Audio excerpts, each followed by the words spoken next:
je suis Monique. Je suis contente aussi de te retrouver aujourd'hui.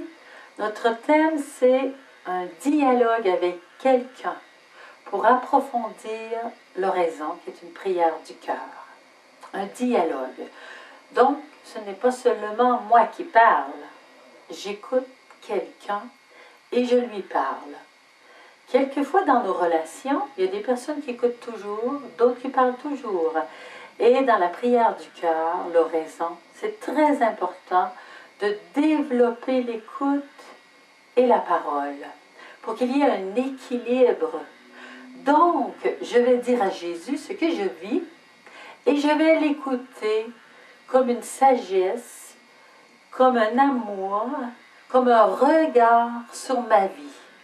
Et ensuite, je vais lui redire, avec d'autres mots, avec une progression, ce qu'il y a dans mon cœur, et je vais recevoir sa parole intérieurement, son regard, sa tendresse. Donc, un dialogue avec quelqu'un. Ce n'est pas une concentration dans le vide. Non, il y a quelqu'un, et c'est le Fils de Dieu, le Dieu vivant, qui est mort sur la croix et qui est ressuscité. Cette personne a vécu Jésus de Nazareth, il est venu sur la terre. Et moi, lorsque je dialogue avec lui, bien, je vais vouloir le connaître. Je vais le connaître dans sa naissance, premièrement dans sa conception. Je vais connaître sa mère, son père adoptif, Joseph, Marie, la Vierge. Je vais connaître aussi son enfance par la parole de Dieu. Je vais la lire, je vais l'approfondir en la méditant. Et je vais dialoguer avec lui. Comment il a vécu son enfance, ensuite sa vie publique et sa mort sur la croix, sa résurrection, son ascension, comment il a envoyé l'Esprit Saint, comment il est présent dans son corps mystique, dans mes frères et sœurs. Alors, je prie ces mystères à lui, parce qu'il est quelqu'un, je veux le connaître. Et lui va m'apprendre à me connaître, parce qu'il va m'aider à pénétrer au plus profond de mon cœur, et il va me dévoiler qui je suis au cœur du Père. Le Père, il est celui qui a engendré le Fils, qui l'engendre toujours, et il est mon Père, qui m'a désiré, qui m'a voulu, qui me crée sans cesse. Alors, je vais entrer aussi en dialogue avec le Père, dans l'Esprit Saint. Et ce qui est très important, c'est que je ne me cache pas.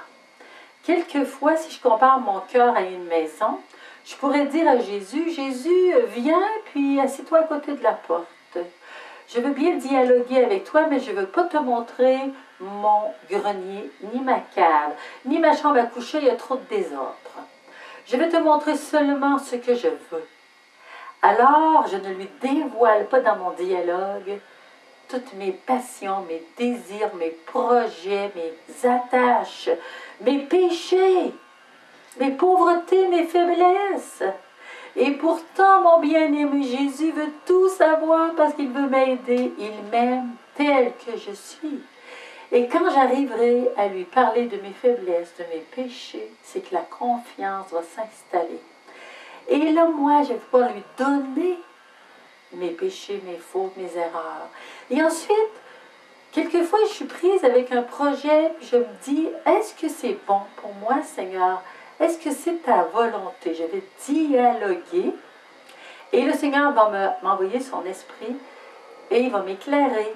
Donc, je demeure toujours en dialogue, quoi qu'il arrive. Même si j'ai des épreuves, je lui en parle et il sera mon conseiller. Donc, si tu en veux en savoir davantage, tu peux visiter mon site moniquemusique.ca. Bienvenue.